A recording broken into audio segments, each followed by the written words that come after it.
Hydroponic gardens ni First Lady Liza Marcos, maiyam-ammo kadagiti pagadalan idiay Cagayan.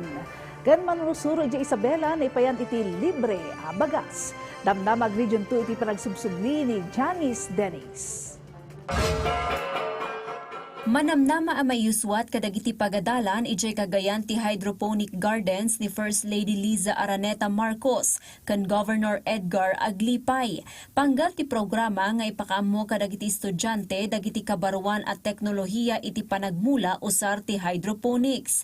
Pasat daytoy ti inisyatibo ti nasyonal a gobyerno tapno pagtipunan ti edukasyon kan moderno nga agrikultura. Naipayan iti libre abagas dagiti manursuro ijay Isabela.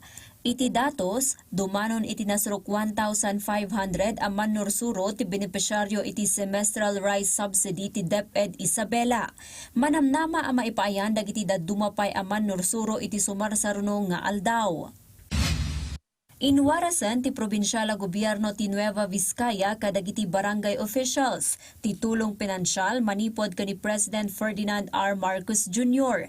Iti sidong ti bawat barangay makikinabang Social Civic Projects Fund maipayan ti tunggal barangay iti 200,000 pesos a pondo.